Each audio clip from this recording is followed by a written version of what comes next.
people haven't already worked out by now, we're doing this for Chris's campaign that he's planning on doing later in the time. That's why things are already established and how. Just gonna put the tiger on the table and yell at. Are we, Matt? Not even 15 minutes. I would like all of By that the way, guys, if it out. wasn't clear, I like all of those. I'm going to bleep out. Please bleep it. That was unsafe. Matt, I have the full power here, and you've ruined it for him. Homophobic, racist, sexist. That was untenable and unusable for air. Matt, and now he has to unacceptable. either bleep me out, or you out, or both of us out. But something's getting Just bleeped out bit. there for the joke to function.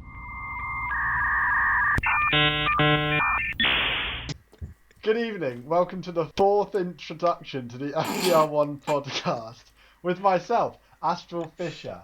We are joined by the long-suffering co-hosts of hopefully the first episode of our podcast. I am joined with Jack Orca-Whaler. Are the rumours true?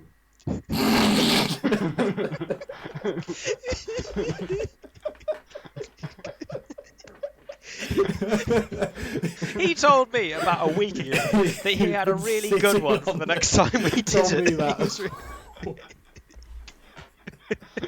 Well, are you an Orca Whaler, Jack O.W.? The people demand answers, Jamie. I'm not giving them. They have to figure it out. Okay. And my other co-host, not murdering orcas with their whaling, is a kitchen pot. How are you doing? I'm good. I'm recovering from that. You're intro. Scully. No, that's not it. What's it called? Sully. No, is that right? Sully from Uncharted. The one with the doors. You mean Sully from Monsters Inc.? I am Sully from Monsters Inc. Yes. Wow. So that's why a did you weirdly think the designed... one from whatever the thing you said was first? Because that's where my mind went. But I wasn't thinking about my clothes. I wasn't thinking about the. I don't know. Back on the subject. You can see yourself on the computer. I know, but I wasn't paying attention to that. I wasn't thinking about Back it. on the subject It's just a Monsters jumper. Inc. Back to the subject of Monsters Inc. I did once get told I looked like a Teletubby. I mean... Oh my god! This is a bad start to a podcast. This is gonna go. He's just throwing things now. You're welcome. Now. I'm getting quite warm in this jumper, actually. Strip. We'll see how long I can go. We'll see how bad it gets. This week on the FGR1 podcast, with the non sequitur ruined into Monsters Inc., we're going to be making, hopefully, 5 new fantasy races that you've never seen before. It's going to be this whole thing where we're going to talk about how Sully was kind of different, not something that you see in kind of a typical imaginary kind of landscape, and it was really well set up, but then somebody gets confused with the Tom Hanks version of Captain Sully, and now we're here. No, he said Sully from Uncharted. I did say Sully from Uncharted. I've not even played Uncharted. Nah, me neither. Not a real gamer. Is that the one with Tom Hanks where he plays Captain Sully? No, but Mark Wahlberg might be playing him, so that's going to be fun. Nah, Tom Hanks should play him. Tom Hanks played a lot of characters in Polar Express. Anyway, I mean, Tom we Hanks need to come up with 5 new races. Now, of course, this idea, off the cuff as it is, does have a few requirements. For example, imagine that these fantasy races are going to be living in a completely underground society with no access to daylight. Also, what an interesting hypothesis. Why are we imagining that? Also, imagine that there were already fantasy races in the world based on dwarves and all the typical fantasy stuff, mythological stuff, boring and animals, shit all the boring shit. Tolkien invented. These are new. These are never before seen. Like, isn't it weird to think that elves and dwarves and orcs and shit were like? I mean, I know they were based on folklore and stuff, but they were like more or less in the way Tolkien imagined them. They were pretty new for the time. We ran them into the ground. Tolkien, we ground them into tiny little dust. He certainly defined the orc and the elf and the dwarf for. And before him, elves were little twats that played tricks on you. Like they were like gnomes. Lived in the trees. They're just like. And now, if you call a gnome in a half now they're meant to be racist. the super edgy cool ones, and they're not very nice. Well, it's weird because they're simultaneously both the super edgy cool ones and also like aristocrats. Yeah, wow. they have such a and also like Shakespeare character. They're so strange. Elves are weird. So in terms of races,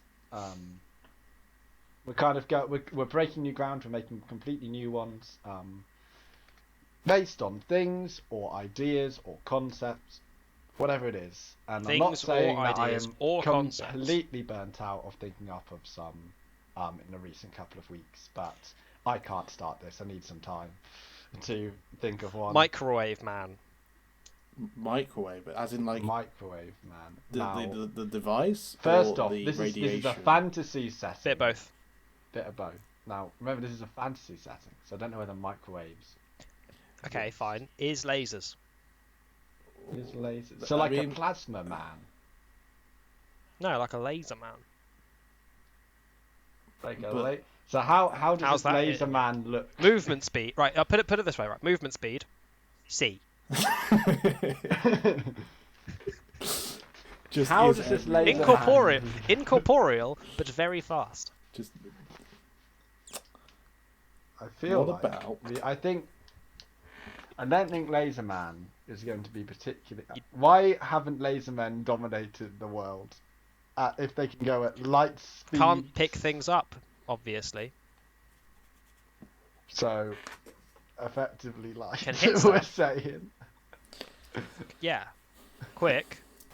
Ghost, basic. It's like a ghost but fast. A ghost but fast and can't interact with the world.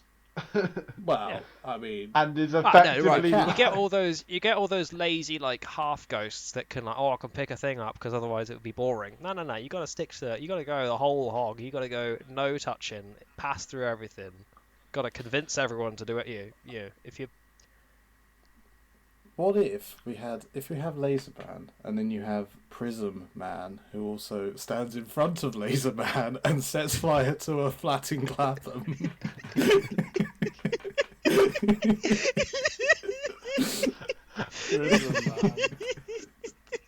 To be fair, I can do something with Prism Man.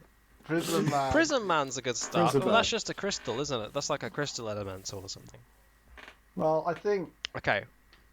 We've got a right. It's a crystal elemental golem thing, but its eyes are permanently lasers, and if it looks through its arm, it splits all the colors, and it communicates like a TV, like a projector, and it will onto a wall, and then it will like show you the thing that it's talking about.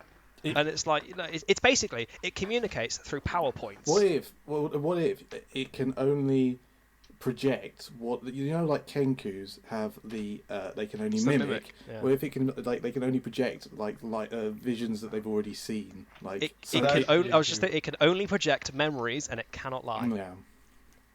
So like, in some way, like the light that it's absorbed, that's hitting it. Yeah. From what it sees, somehow gets stored within it to then be projected back out. Prismy. Hello, everybody. Prismy. Yeah, that's exactly the voice of Prismy. It's this tiny little man. Prismy. I'm thinking of like these small little pyramids, like three-sided pyramids. Most of them, they have no stealth whatsoever because they clink constantly. Yeah. He stripped. It did it. It's too up. Look, everyone. It's too up. Might be too up. I'm waiting for him to write a thing. However, right. So what other cool things can the Prismy do? It's tiny. Can it like detach its arms or something? Is it like a starfish where it's just one solid chunk of crystal that sort of wobbles around? Or is it bits and bobs that kind of float? I was considering a starfish, but combining the starfish with the Prismy might be a genius idea of maybe a five-base. I'm Patrick Prismy. If you have the 5 tentacles on each corner, and it's a 5-sided. Five you have on the each top. corner. So you have a pentagon base and triangles going up into the center, which would make for an interesting shape. Got it. Yes, I You understand. want triangles within the pentagon or sticking out of each side of the pentagon? No, It's like a pentagon-based pyramid. Yeah, there we go. Oh, okay, yeah. It's the hipster Egyptian pharaoh's idea of a pyramid. Well, it's My one has 5 sides. I take your pyramid and I raise you one extra side.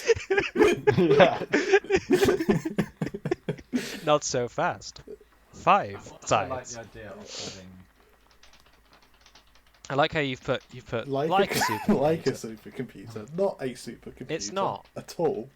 Can only output inputs is the most pretentious way you could have written that. I need to conserve space. it's you said a lot of words, and I was like, basically what you're saying is can only output inputs, which is that's this supercomputery thing. Now, this is all fine for a really cool, like weird race. How does it do D&D? Can it do swords and stuff? If it's got 5 tentacles. Any need. No, I want to hear your dumb suggestion. Yeah. My immediate concern was, hang on, this is meant to be a playable race, and we've made a playable race that doesn't talk. But obviously, they can just describe what they see. That's not an issue, as theoretically this might not be the only race. If this one gets added, I'm sure this there's isn't more the of only these. race which cannot speak, so it is fine. Some of them also, there's a rule with Yeah. There's a rule with weird races, which is you make them dumb and horrible to play, but you give them OP bullshit like lasers for eyes. You know, it comes full circle. Yeah. You can have laser eyes. Just give it laser eyes. I want laser eyes. I saw Sorry, did you just see what Chris did? No, I was too focused on the nothing laser happened. eyes. Nothing happened. It's fine. Let's Went for a little drink. Sort of pooped back out an ice cube. My mouth is too big and the ice cube was too small. I was being conscious. I can't ice crunch on that. I think I'm not going to do laser eye, but I think like an eldritch. You're a wimp. Blasty thing from. You're telling me it doesn't have lasers for? Why doesn't it have laser? No, it can shoot a laser from its eye, as like as a thing. So it's like it's got a cantrip. By the way, just for context, theoretically this race is going to be used in the D&D concept, and also a Kenku. If you don't play D&D, is a crow who can't fly and can talk, but was cursed without imagination or the ability to make its own words. They're like shit crows, but they can talk. I like them. Only if they've heard you. I like the. I'm pretty sure my explanation earlier was perfectly sound, but I don't think we needed to clarify anything of what I said earlier. No. Let's go into the world building and backstory of the Kenku, because I think you'll find it's pretty interesting. Does the Prismi have any sub races, or are there only one kind? Yellow one, blue one, red one, green one. We got an R, black one. We got R, G, and B. You have to have RGB, black, and clear. That seem like the logical bunch. Yeah. And then you have the opaque one, who is rubbish. It just does the complete opposite of what he's meant to do. It just can't. Well, it has all the downsides, but it can't do any of the cool It's stuff. effectively just a walking wall. It's just like a. Yes, it's a rock. It's just a big stone. It's just a big boulder man. Well, the Warforged in the setting have crystals within them, but I like the idea of a fully wanted another kind of crystalline race, so I think this works really well and has a unique thing. I think I just have to change one ability of the sapphires, so then I can give it to these guys. But I think overall this is a banging start.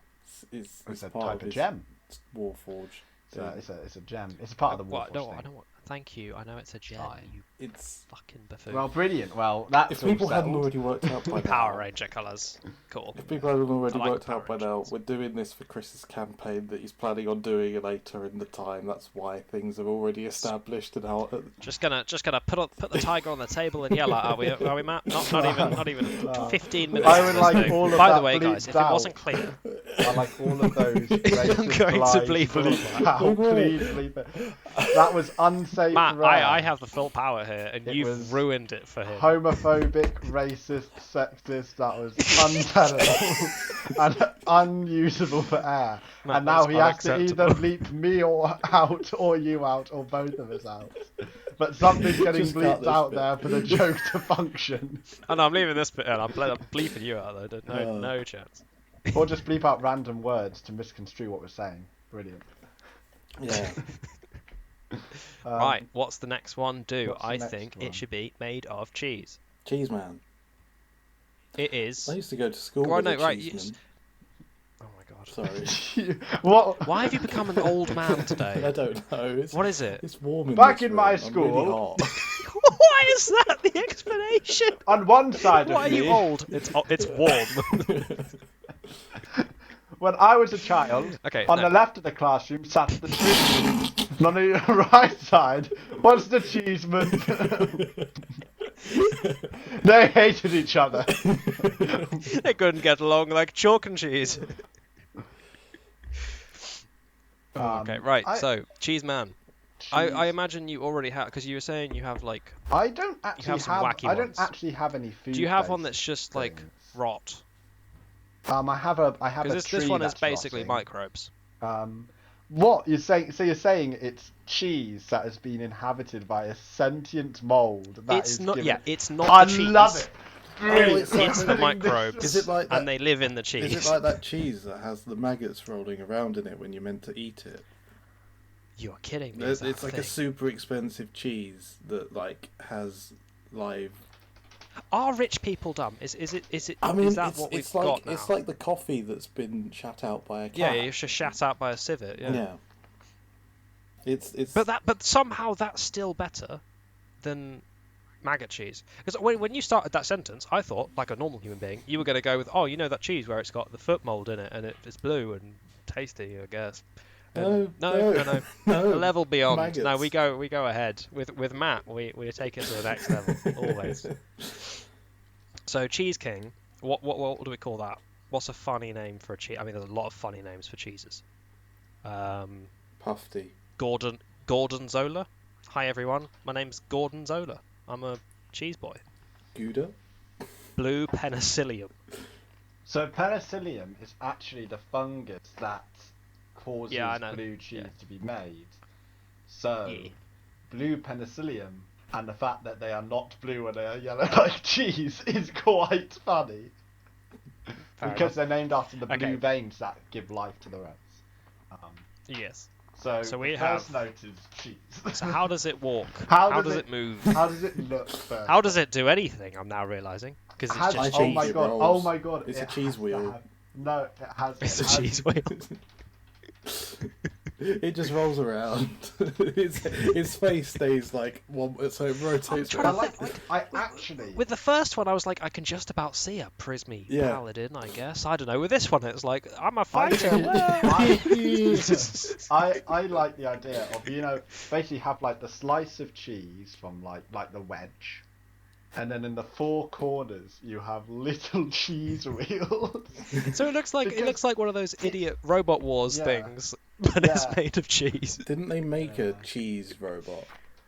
Probably. I'm sure it was like it was a flipper one. Yeah, that makes sense. That would track pretty nicely. It works quite nicely. Wedge body, mold arms. Because we're in a cave setting, there's a lot of upwards and downward movement. I can already tell you that wheels are not the preferred movement underground. So I don't even need to nerf this one.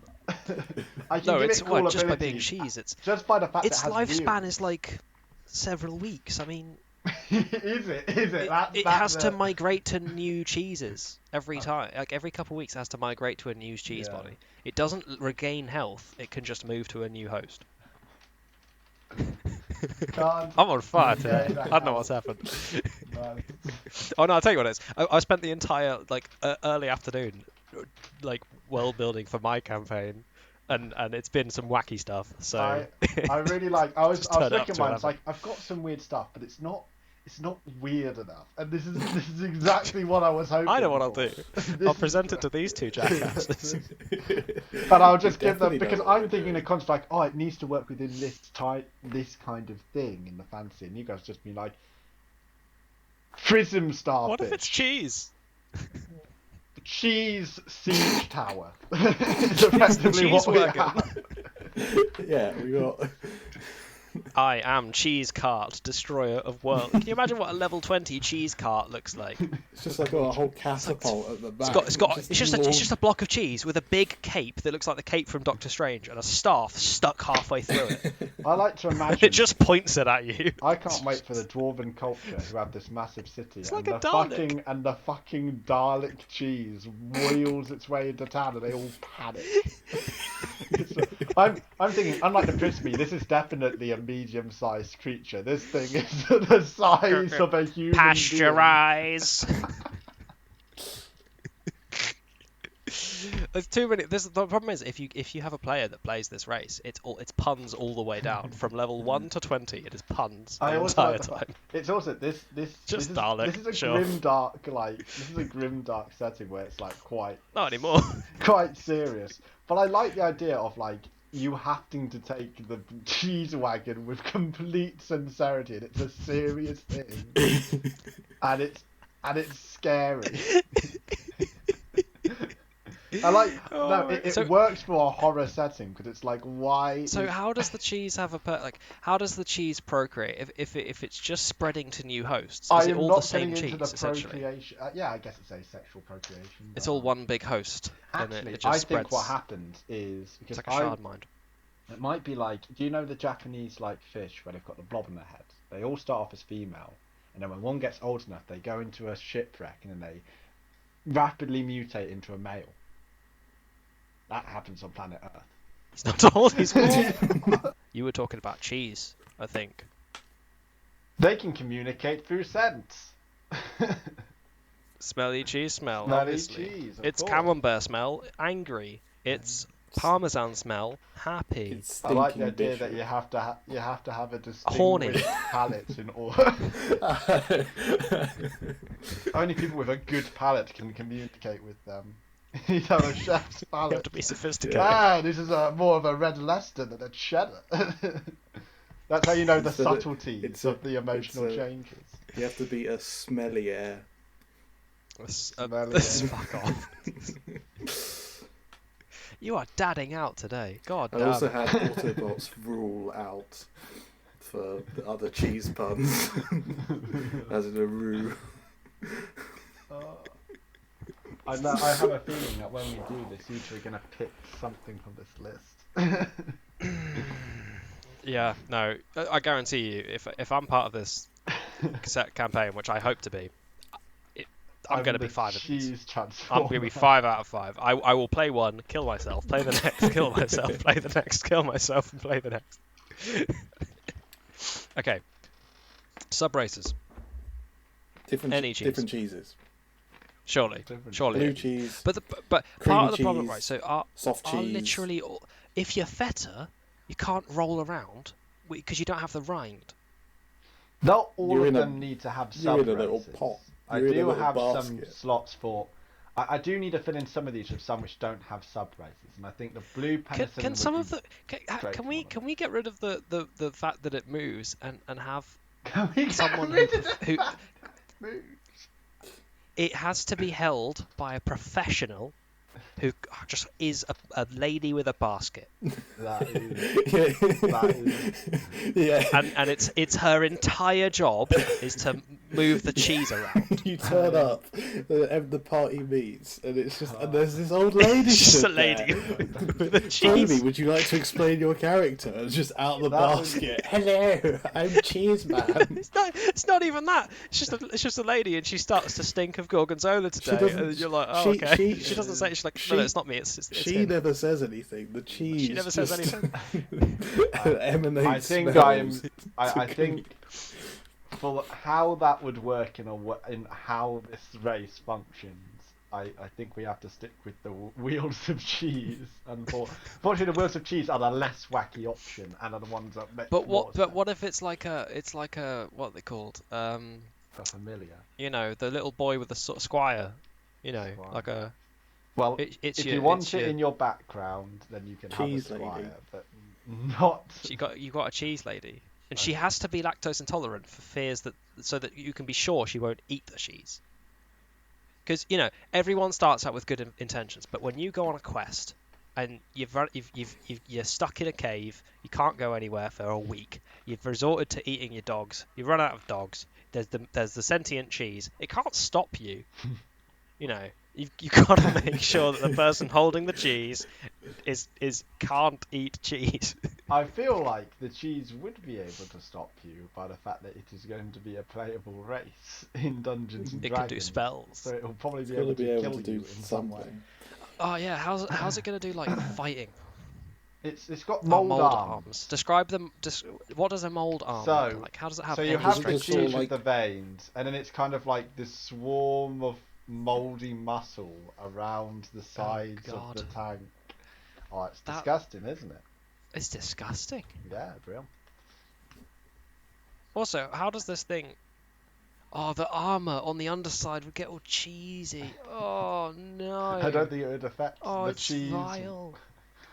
So I haven't started to think about just how gross this. What if you go to a hot place? It's done for. It's just gonna get. It's gonna curdle. It's just gonna fucking melt well, and then it's the curdle. penicillin, isn't it? Maybe it's helps the structure of the cheese. Or I think it would have. I think it would be You just say it was vulnerable to heat or something. Yeah. I feel Vulnerable like to we've fire given it a damage. lot of weaknesses. I'm gonna have to only. No, okay, all right. Vulnerable to fire damage, but what damage type would cheese not give a shit about?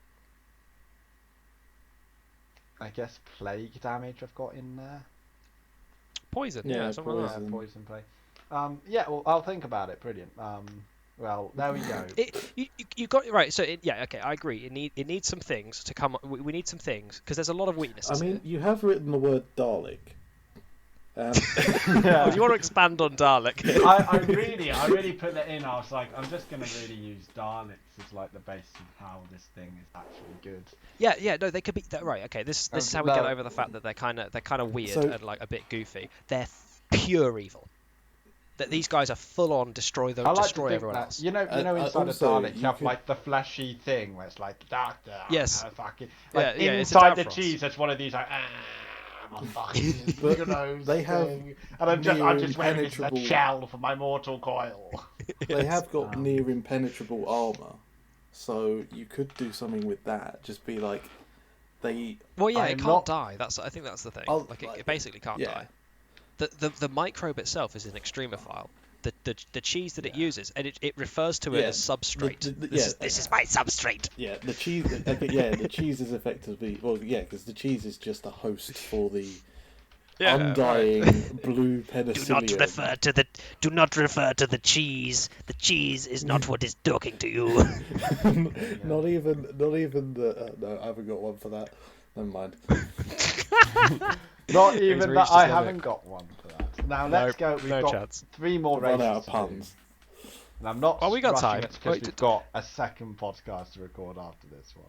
Nah, it's fine. Right, no, but first of all, right, communicating through scent. That's how Saurials function. Let me paint you a picture. You're sneaking around the deep dwarf fortress, right in the gunnels of the earth, and you can't alert anyone to your presence. The cheese has been sent to scout out because it can see round corners, because it can see through smell or some dumb shit, and it has to communicate to its boys over there that are on the other side of the thing. It has to communicate through smell that there's 10 guards and some of them are orcs and one of them's a dragon. How does it? Well, there's no specificity. The races I'm getting a smell of halloumi. Shit. Check the dictionary. I mean, the races come in order of how frequently they are encountered. I'm pretty sure the cheese tank is going to be in the legend category where you realise it's a natural thing because they're so rare. No one's ever seen a cheese before.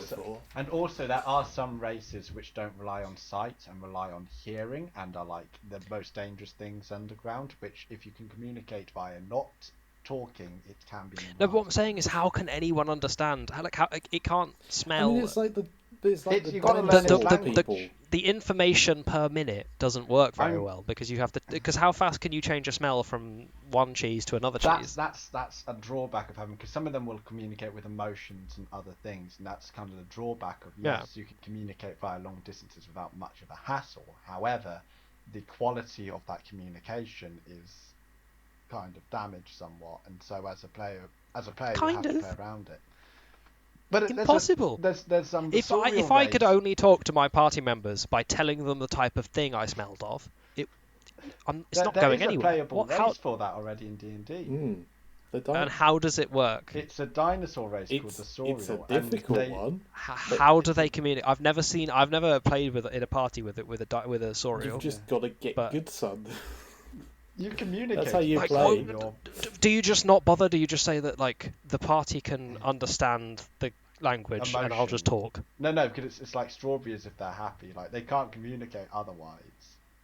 Yeah, but it's like out of character when you're just talking to people. Do you just say he smells of strawberry and all? You know what that means. I think you just leave it up to the other player's interpretation, and that you could intend it to mean something, but ultimately it's down to their interpretation. Just. Quickly, consult the table we have of what all the scents mean. And as they're building up their table, it just gets progressively more and more off track of what you're actually trying to convey. This emotion is that there's specifically 4 orcs and a dragon in a room. I see, exactly like. I see the smell of camembert. Jesus. Camembert could be either love or hate. Or hate, or cucumbers, or danger.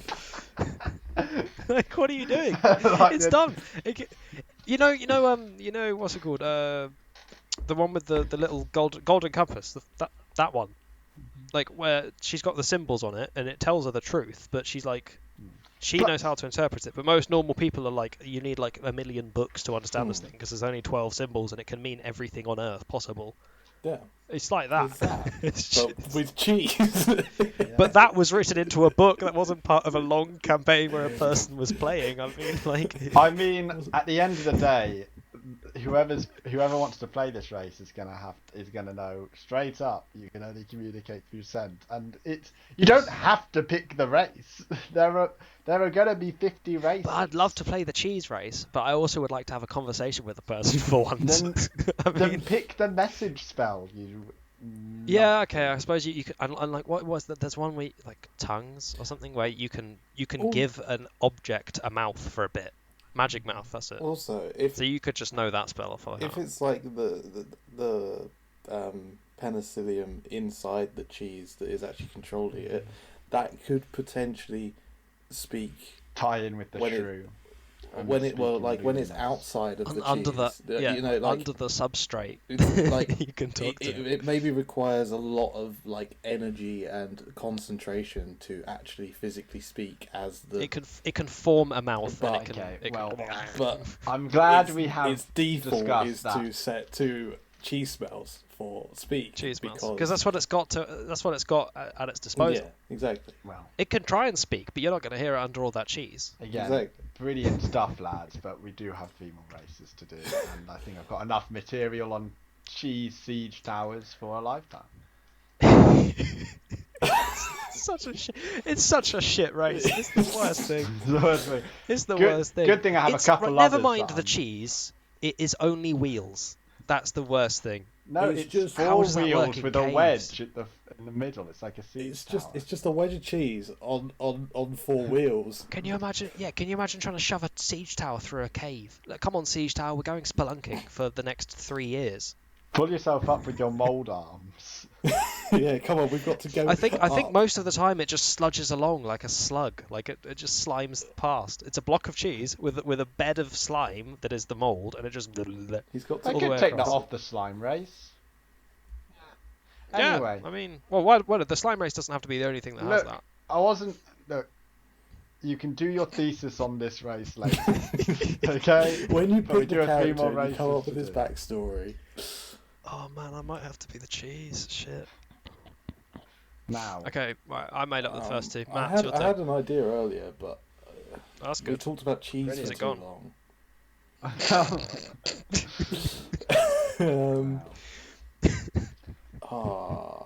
I can't wait for somebody to draw these first 2 races. I was thinking, yeah. who's going to draw the cheese? Helen has to draw the frisbee. Yeah, I was thinking because she's going to make her look like Patrick Star, and it's going to be Yeah. awesome. What I can do about? it. We've got. It's got to be out there. We've done objects. What I think we have to do something that isn't an object.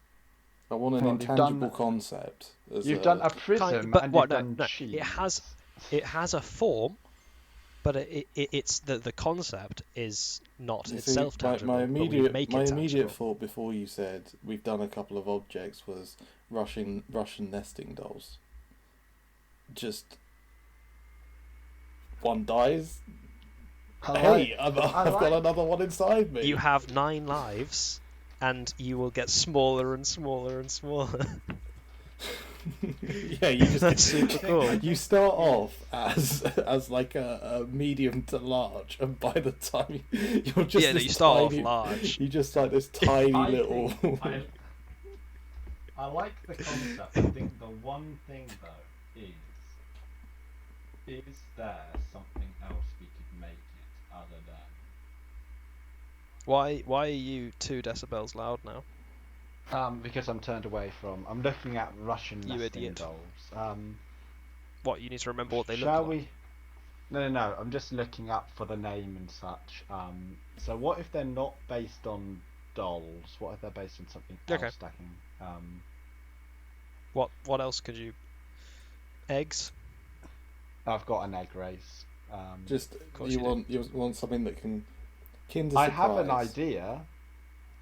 an idea, and this is gonna sound wacky as fuck, but I kind of Go on.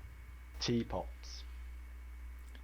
Teapot. How does a teapot So- tessellate? So basically, you have the big teapot, and it goes down into smaller and smaller teapots, and it's kind of like there's like something possessing the teapot, so it's kind of got like little plonking little like stumps for the leg, like out of the snout comes a hand, and like where's like the teapot lid as like a hat, you just kind of poke it and see this like purpley skin, yellow eyes, squiggly mouth like a jack-o'-lantern. I quite like the look. Okay. How does the like is it upon damage? Is it upon like leveling up that it gets smaller and smaller? I think it is that as it takes, so basically I might give it more HP, so like it has a bigger constitution, like a +4 to hit points, but whenever it cracks one until it gets repaired, it has a permanent -1 to like its health per level. And so you can get either a +4 per level for your HP all the way down to a -4 for your HP, depending on how big it is. I can start the player off on like 5, and you can go up to 9, you can go down to. Oh, okay, that's cool.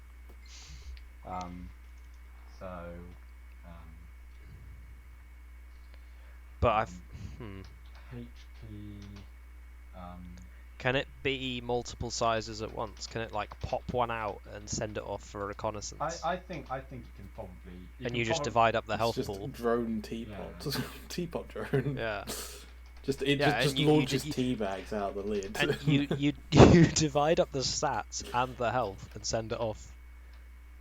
So the two of them are useless, but for just having 2 things, it might be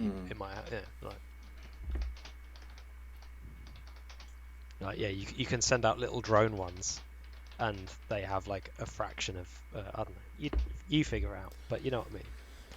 You're the brains behind this this is operation. what we have I'm at just the the moment. idea. HP dependents and layers can become hive mind teapots possessed by purple spirit with a cute pumpkin face. Hell yeah. Yeah, I like the concept of this one. So- I want it to have, for some reason, I want it to have 4, like, you know how some teapots have the 4 little stumps, but you have those, but I know the exact, yeah. and having 4 stumpy legs. So is the face the spout? No, or is the face is comes the out spout where the the arm? lid is, and then out of the spout comes one arm.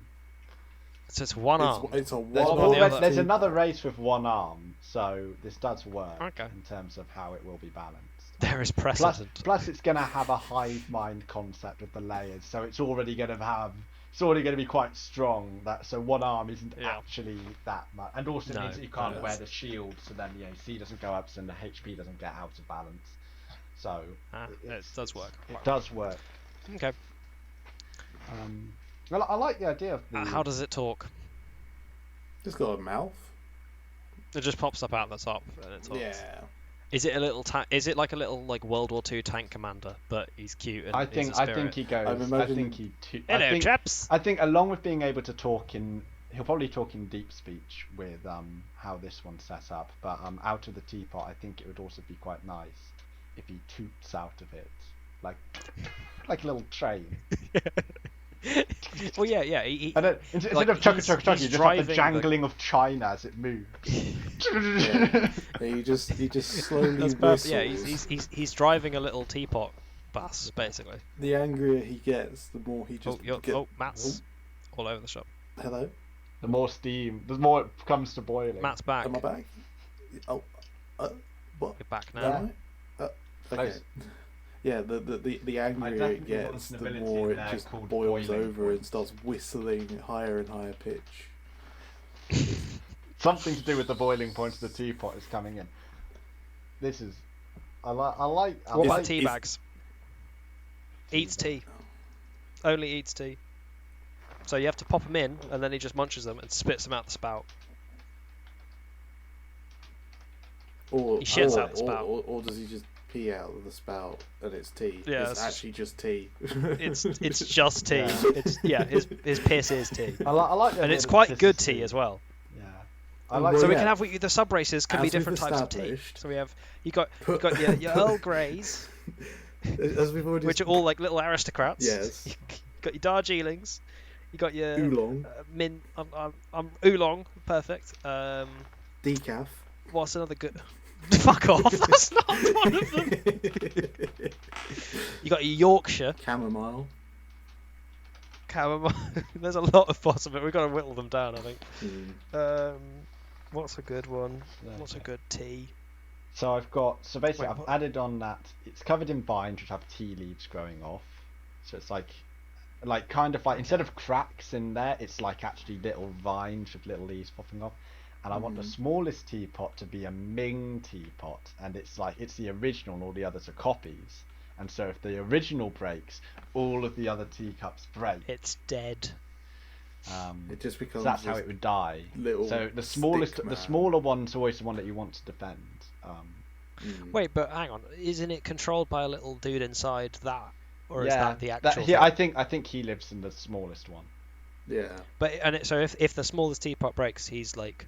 Does he just like disassociate and just? I think so. I think just unless you resurrect. Well, he's just tiny little man who could be snapped in half by the flick of a. Yeah, he can be just dissolved. He's just unbelievably weak. I bet he brews incredibly nicely. Yeah. Pop him in a teapot. He's gonna taste. That's how. Just a regular teapot. Well, yeah. Unless that's how he first fought, like someone did it, and that's how he became. It's really nice. You're gonna have to go deep on the origin story of this race because it's how do these things procreate? I don't know. These things. Well, there's one. The mandrakes currently exist by basically in the garden of hags or like magicians. If they start doing really powerful magic in the house, it kind of like sometimes the excess magic will kind of go into the nearest life form, and that will be the plants in the garden, where the plants are, I believe I put the mandrakes are constantly having a midlife crisis because they're not supposed to be sentient, but they are, and they don't know what to do with this. And so, like that monkey from Futurama. And that's why you have the myth of the screaming mandrake, because whenever they've been born, the first thing they do is run as far as they can and just scream. And so people go, "Oh my god, it's a mandrake!" Which is how I tied it into like the mythology of a mandrake.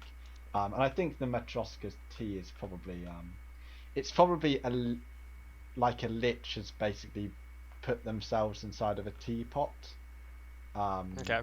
And yeah, maybe he was trying to make himself immortal. It was the magic. Yeah, it was a failed lich.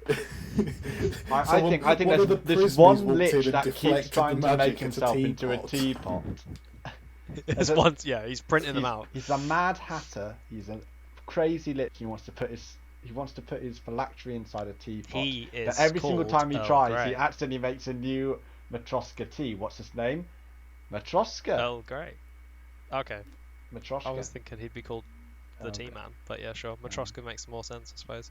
And that's why they're called Matroska tea, yeah. or they're called Matroska tea, named after. And the sub races. Are you doing sub races, or? I think this one doesn't need a sub race. I think this is plenty. That's got plenty of material already. It's pretty. You make yourself a cup of tea basically when you build your character. Yeah. That's how you build your character. You sit down. How many sugars? With a cup of, how many milk? You go away. You make a cup of tea, and then you have to extrapolate all of that into your character and his backstory. You pour the tea on the character sheet, and it just works. I promise. You go right. I've got my oolong tea. I've got 5 sugars. I've got no milk. I've got a little bit of. I can't wait to see how these races change from just like, okay, I have to actually balance them for 5e, so I have to change this and this and this and this and this. I guarantee that the cheese one is not long for this world. That ain't balanced. That's. I mean, Matryoshka is pretty difficult to balance. The Matryoshka is pretty OP, if anything. The Matryoshka, I think the easiest thing is probably edit the hive mind thing somewhat. I think that's really all right. where. Okay, so we haven't gone wacky enough. I'm not pleased. I think the next one has to be 4-dimensional. Has to be. That's really. I'm not going to be happy if it's not 4-dimensional. I know that's game breaking. I don't give a shit. You told us to come up with interesting player races. 4-dimensional gas man. He is gas, but he is 4-dimensional. Also, he is a mirror. I'm not putting. He is reflective cloud. I'm not putting 4-dimensional. Fart from Rick and Morty into my D&D campaign. Shit. Also, it's with 4 dimensions. It's like that's very difficult to explain to the person playing the race. Oh, by the way. No, it's just you can teleport basically.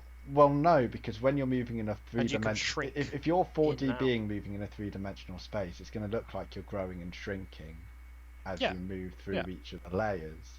And then also they're going to be able to get hit by everything in every single other dimension, which in D&D is like you leave that up to them. They're fine. You just you leave that up to, because no one has to see that side of it. So they do. I don't know. All right. Because they're 4-dimensional. Well, the player isn't 4-dimensional. You can hand wave it and say that it's not. You're just not dealing with it. I have to, because I am. If you're right, if you're too much of a wimp to put 4-dimensional characters in your it's not that I'm a wimp. It's the fact that I have plans for how 4-dimensional creatures work, and therefore it has to fit around it. Oh, okay. Fair enough. All right. Okay. What about jelly beans? I have jelly beans on my desk, and I kind of want a jelly bean, but they make a lot of noise. I see what he did. I feel like what about Rennies? I think a bean today's race episode is a bit... sponsored by. Bean races have been done before, and I think I can probably put them in a mandrake pile. What about the game dice? What about them? Dice. Yeah, just put the dice in the game. Just make it. It's made of all of them. It's stuck together. Its head is the D4. Or you could have the sub body races is the D20. The sub races could be each of the dice. Yeah, fuck it, that.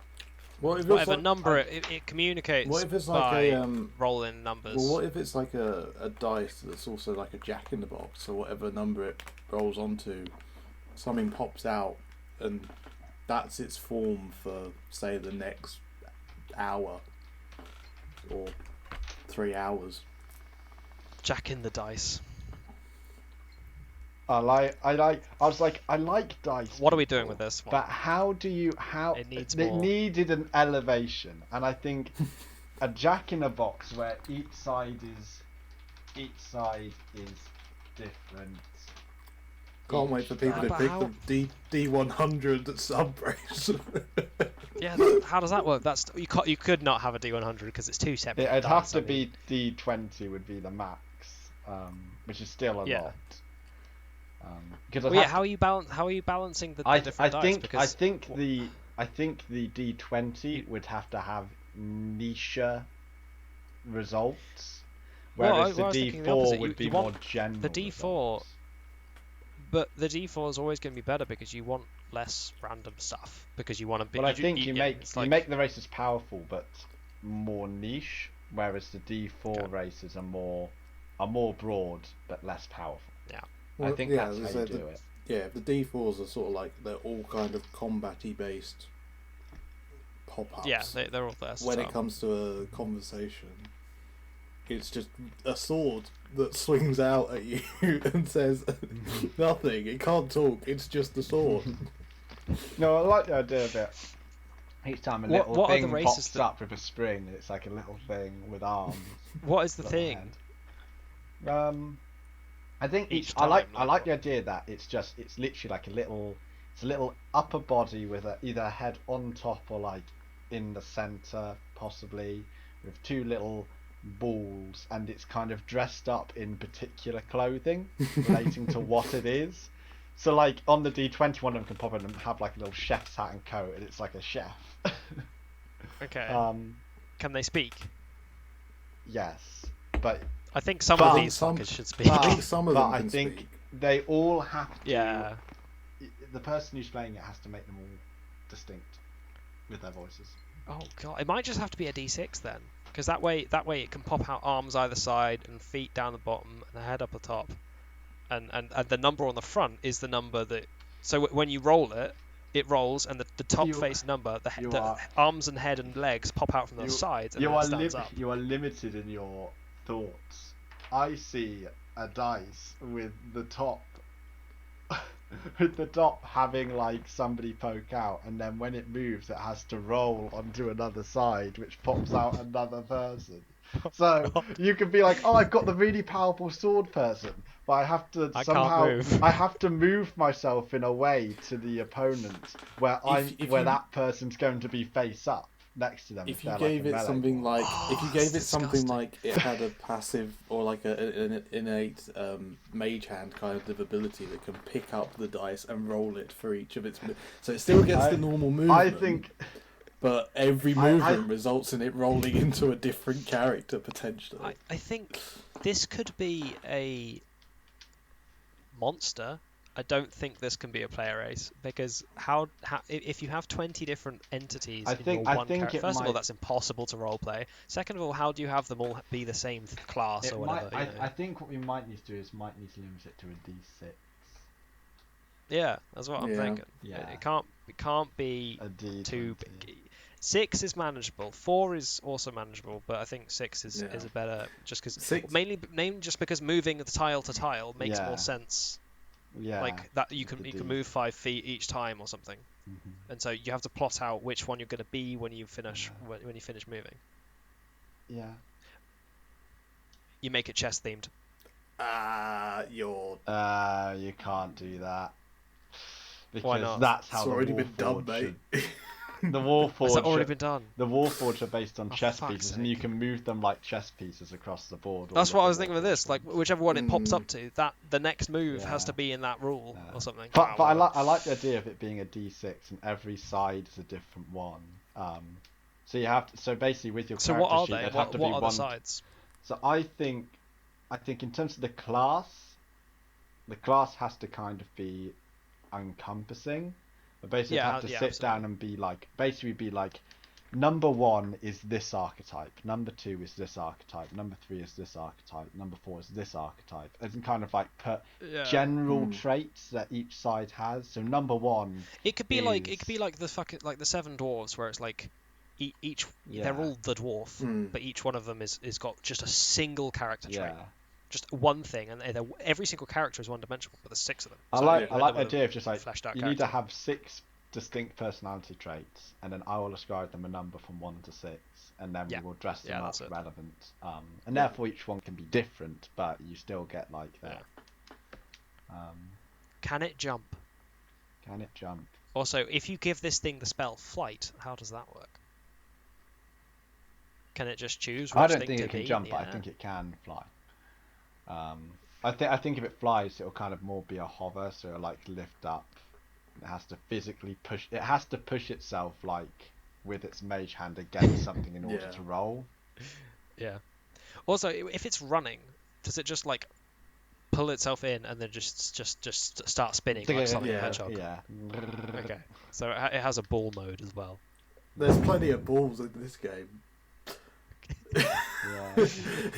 Look at the dumb bullshit we've come up with. Are you proud, Chris? Is this what you wanted? I'm actually pretty happy with these. These are pretty. They're Apart very from Cheeseman. They are in. Cheeseman takes some work. They're in the section of like, because they're in the very final bit of the races. They're all supposed to be very rare races. They all work in terms of the context of this is a very weird thing. Okay. Yeah. So it's actually completely fine. I'm stumped as to which one I want to play. I mean, you haven't seen all the other ones either, have you? So No, it's gonna be. I've seen some of them. I haven't seen enough of them. There's a lot of cool stuff from what I've seen. Yeah. Okay. So, does it speak? Yeah, but each different side. We've made every single one thus far not speak. I think for these last 2. Okay, it has to speak. This one has. It's like a Jack in the Box. It's just the person that pops out of the. Hello, I am.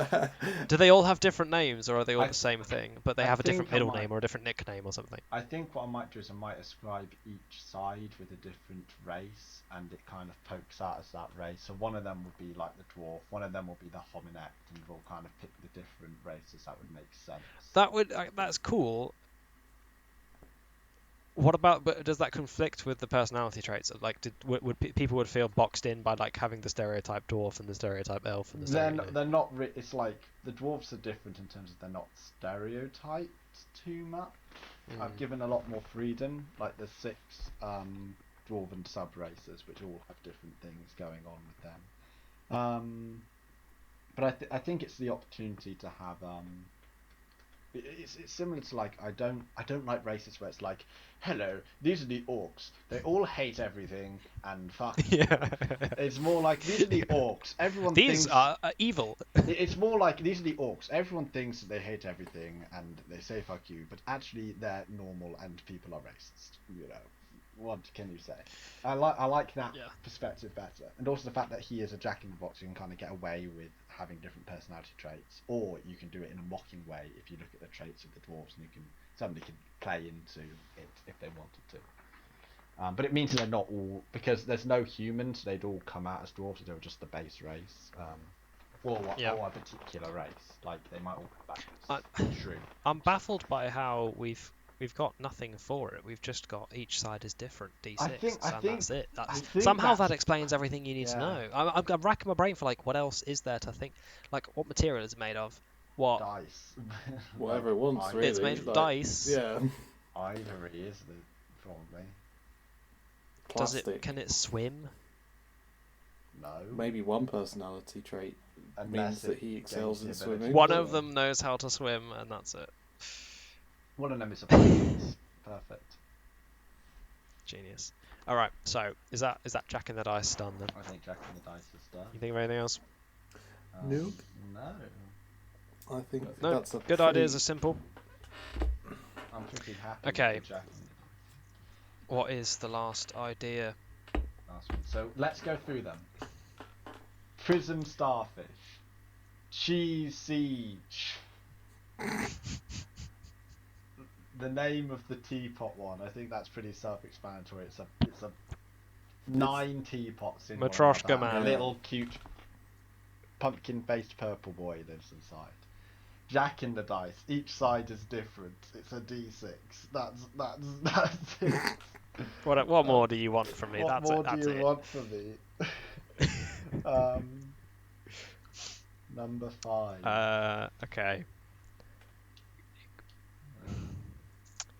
I'm glad I have It another has race on the to. side to swap. It has to countries be with. the weirdest one yet. Yeah. I'm Okay. impressed with all of these. Why don't we come at it from a different? Why? We need it to be earth-shatteringly overpowered, but also completely useless at the same time. I've been thoughts? thinking about a book-based one, but I can't figure it out. I don't know whether that could be inspiration or a map-based book. one, or like something. I think the map or book or something the knowledge it knows is what's in it. Yeah. But how does it move? How does it? Yeah. As I'm immediately thinking of like Mappy from Dora the Explorer or whatever it's called. I don't want a book with eyes and 2 feet. Is the issue. But hang on, what if that's it? Because that's brilliant. I mean, have you ever seen the cartoon Ubos Ultimate Book of Spells? That is literally just a book with a face on it that gets carried around by 3 kids, and they go, well... What the fuck is wrong with book with a face on it? The book is the sarkiest... he is the sarkiest guy. It probably would be. It knows everything. That was a good TV Here's the show. drawback that it can't move by itself. It has to be carried. I really want, but the problem is you can't play D&D with a thing that can't move. Oh my god, Jesus Christ, Yeah, you can. Chill out. Nut job. Yeah, you can. I'm going to exit the cat. No, I think you can play with a race that can't move because you can still communicate. Well, hang on. I said cheese basket, and you were like, nah, that's too weird. No, it's because you were saying that this person had to exist with it. And like, how does she? Well, yeah, but how are you saying that with the multiple races? I'm just saying this is a book, and then the party's gonna have to carry the book. But how does the book play D&D? Is what I mean. D&D. It can talk and everything else. It can't fight. It can fight. It just can't walk anywhere. How can it fight? They can just chuck the book somewhere, and it can just cast spells or like hit anything that comes close to it, or that can be carried on someone's back. It has to be a spellcaster. Well, it doesn't. It could be like a sword fight, and when it opens the page, it's like a painting of a knight comes out and slash it with a sword or something. But it would have to be carried by someone. It's a pop-up book. That's what I'm saying. It could be a pop-up book. It feels like it's treading on the Jack and the Dice's toes a bit with the pop-up idea, because it could be anything and just pop out. I think the book idea is cool. The book idea isn't it. I think you should use the book idea for something, but I don't know. Yeah. Or that, or a worm that carries around a book. I love the symbiotic stuff where it's 2 things that need each other. You're gonna love the Pisces. Are worms in this? Yeah, Chris. I can't remember. I don't. Surely worms are. Well, I didn't think worms would. With worms, like worms are they're neath worms that exist because the campaign's called Journey to the Centre of the Neath. The Neath is the underground, and neath worms are giant creatures that make tunnels because they're fucking massive. And they can make really big ones or really small ones. They can be dormant, and worms are very important to the ecology of the neath because they kind of transfer the soil everywhere. That makes sense, yes. But because I'm doing so much with worms, like I couldn't just put in a worm race without any kind of context with it, because like there's so many other creatures that are worm related. Whereas if the book maybe has kind of its familiar is a worm and it gets carried around by a worm, and we can call it a bookworm. Oh man, the pun alone might have to make it that, huh? Bookworm. Okay, bookworm it is. But how? Okay, right. To make the worm distinct from all the cool worms you got, maybe this species of worm is a soil-eating worm, and as such, cannot eat through. Like it can't eat through rock. Yeah, I think it is distinct from all the other worms because this race No, is just no, I've soil got it. only. I've got it. What? I've got it. Okay. Don't type it and not tell us whilst you're typing it, because that's a bad podcast. We did this before. The worm is worm paper is mache. paper mache from the book. It chews up and mulches the paper, Itself. the book. Itself. So the book kind of like itself. prints out the worm, like when it first exists. And it's like origami. paper mache. Yeah, like an origami paper mache worm, and then kind of this paper It's all concertinaed. Yeah, and then maybe the worm, maybe that's how the abilities function of it. It's like though the book can cast spells and such and open and close, like maybe the worm can like be origamied or paper mached into different things. It's like Mario Paper World or whatever it's called. Yeah, It's basically that. Yeah. I like the idea of having an origami because that's something that I think that's something that I didn't realise was missing. But I think origami was something that I've just kind of avoided. I think regardless of whether the bookworm gets in or not, I think an origami creature will be getting in as a playable race, certainly. Yeah. I like the idea of this big paper mache worm kind of moving about with a book kind of balanced and tangled in. Well, the book is basically its like head or its hair. Yeah. Like the book is just sat on top of. It's kind of like balanced as it moves. Yeah. Yeah. Instead of the snake. So how does it have arms? And why They're is just it more... other than what is his? What makes it I think cool? because it's paper mache, like probably because its head doesn't really have a face, but it can still kind of sense things. The face can probably contort into a hand or whatever it needs, and you've got the tail as well, so you can kind of have two appendices on each side, but they don't have to be hands. It's like a slinky. It chews up more paper to grow arms and things. I like the idea that instead of the book holding information, the book is just a resource for more paper. It's just this really thick book. It's just a thick This book is a used War and for Peace paper. motherfucker. Yeah. So the book itself is not important. What the book is just I think battery. I think the book is the brain. And it's like it prints out the origami, but the paper itself surely inside... the words on the pages. But I don't think there are any. The brain. Maybe the words are like and spells like glyphs and a script. What if that's... Yeah, exactly. Like it's basically code. It's code it's a really on paper complicated... and it's animated the. Yeah. What if that's that's how the viruses function, where they've got instead of a string of DNA, they've got a string of glyphs that they kind of use to. What if that's also how the worm or the origami thing speaks? Is just in quotes written from the text in the book. Yeah. It's like a Kenku all over again. It can only talk in quotes. Yeah. I like the idea of like it all being kind of a bit perverse in terms of what it's saying. So it's like goes, a broken cook is right twice a week.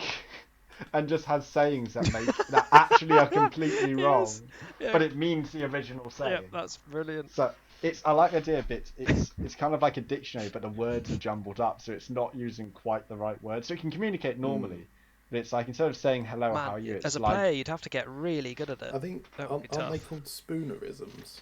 Is that? No, a spoonerism is where you swap the letters. So bookworm would be wookworm. Yeah, but hell, I mean like, that would be an easier way of as a player doing this. That would be a much easier way. It's like we'll burn that bridge when we get to it. Is more what you're saying of like how it would speak, Chris? Right. Yeah, that's good. Yeah, exactly. Yeah, I think if somebody wanted to play it, I think I'd sit down with them and be like, okay, so you're not communicating properly, but like, how are you communicating? Because we've got the concept of why they're communicating wrong, is that the glyphs are just that may be really old, and it's like, and it's kind of like because it's got so much information in there that's kind of coming up a little bit clumped, and it's kind of also, like if it's origami, just the folds mean that the words get the folds fuck the letters up. Yeah. Okay. I like it. So I really. Other than so the quotes is cool. We need something cool about the like physicality of it. So I like that. Is it like, can you set it on fire first of all? Because that seems it seems dangerously weak. Like paper is not thick. How do you armor this thing? You know, like. I think it's like, first off we're in a magical setting, so like magically, like the glyphs kind Is of it magic protecting paper? it from fire. Yeah, magic paper. Yeah. It's just Yeah. got like a shield of. I think probably energy one of the around drawbacks it. is that It's been laminated. I think one of the positives and Effectively, negatives of this rate is going to be that it's probably going to be the only race that I'll give blind sight to.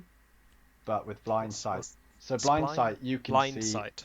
It's like you can see everything around you for 60 foot, and it'll be like true sight pretty much, where they can see pretty much anything that's 60 foot, but everything beyond that is black, unviewable. But it's not even black. Wait, so even through walls can it see? Yeah, probably. Maybe. I'll think about that.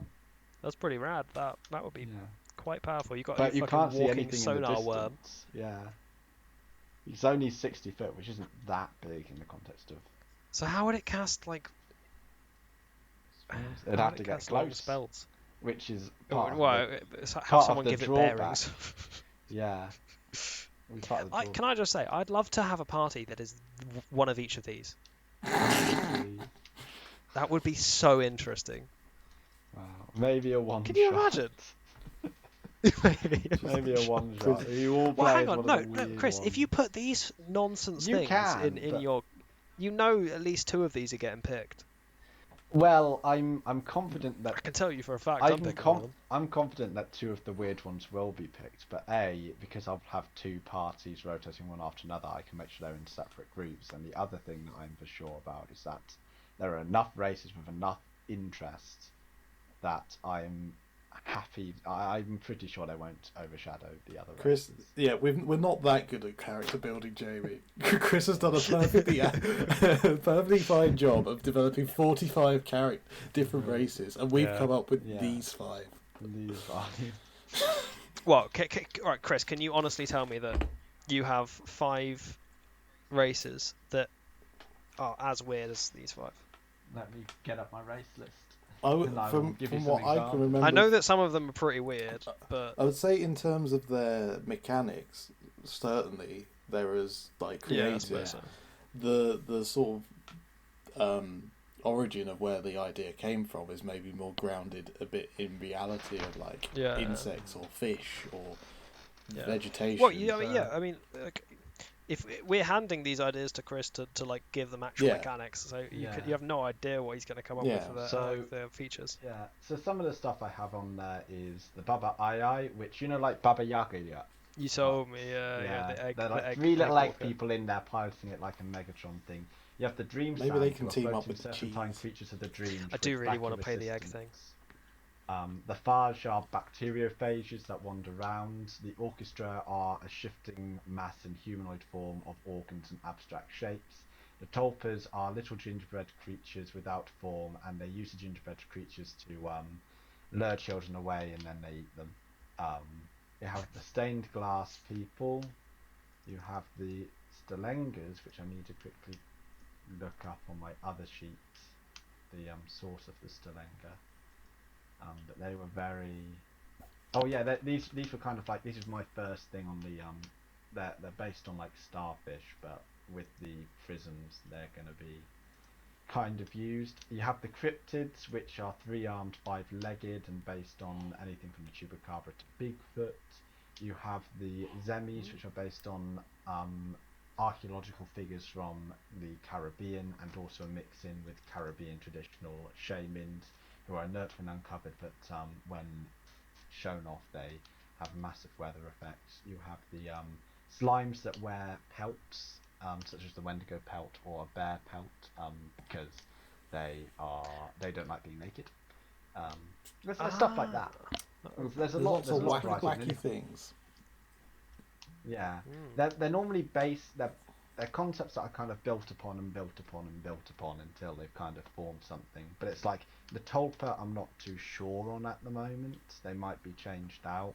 I've got a stained glass Blemnius which might go in. I've got I've got a tertiary mechanical one which is based on Hutzil. And then there's also devil/demons that I haven't put in anywhere that are always an option, and a plasma being as well, which is always an option, and a Shoggoth, but I think that's leans too much into unplayable territory with the Shoggoth. We've also got wisps as well, little thunderclouds with 6 hands. Shoggoth is an eldritch deity. How do you? No, Shoggoths are eldritch creatures made by eldritch deities. Which the issue is that if you were to max out your corruption stat, you probably turn into a Shoggoth, which is why you can't really play as them. I see. But yeah, those are the kind of things that are in there. There's more normal things like fairies, carnivorous plants, mollusks who believe they can hold stuff just because they believe. And You nearly got that right, Chris. I think that was right. They're mollusks. You said believe twice. They can hold things because they believe. They can hold things because they believe they can. Not because they have any arms or hands. So they are like a mollusk in a suit of armor. No, they're mollusks. That walks around. It just sits there. Well, basically, you can give them a dwarven set of armor, and they can put it on because they believe they can. If it believes it can walk, it can walk. It's essentially like a suit of armor, and there's a mollusk sitting in the middle of the helmet, floating. No, it's a mollusk, and the suit of armor is around the mollusk. It doesn't make any sense looking at it, but it's wearing it, and it seems fine. It is wearing because it believes it's fine. But it doesn't have legs, so how does it walk on the? Because it believes it can, Jamie. Because it believes it can, so it can. The slimes can hover. The slimes can fly because not the slimes. The slugs can hover because they believe they can.